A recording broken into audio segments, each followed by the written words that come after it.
आता बातमी देशमुख विरुद्ध फडणवीस वादाची आहे। कारण न्यायाधीश चांदीवाल समितीच्या अहवालावरून आजी माजी गृहमंत्र्यांमध्ये जुंपली आहे। चांदीवाल समितीचा अहवाल जनतेसमोर जाहीर करा अशी मागणी अनिल देशमुखांनी गृहमंत्री देवेंद्र फडणवीसांना केली।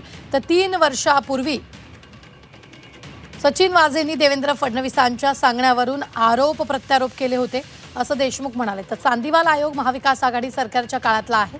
महाविकास आघाडी सरकारने तो का जाहीर केला नाही असा पलटवार फडणवीसांनी केलेला आहे।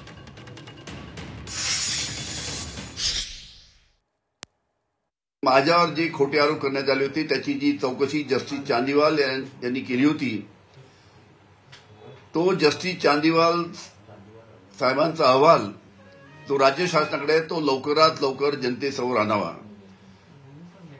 कारण की 1400 पानांचा तो अहवाल आहे।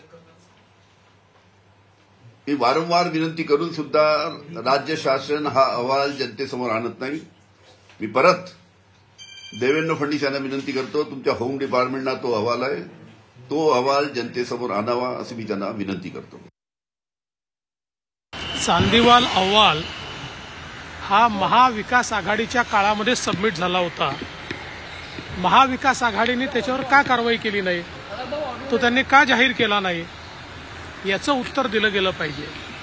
मग सगळ्यात महत्त्वाची गोष्ट काय आहे, पहिल्यांदा तर परमवीर सिंग यांना सीपी महाविकास आघाडीने केलं।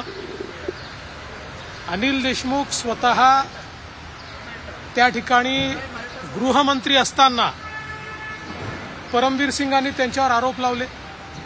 आता विरोधी पक्षनेत्याच्या म्हणण्यावर स्टँडिंग गृहमंत्र्यावर एखादा कमिशनर आरोप लावेल असं शक्य आहे का?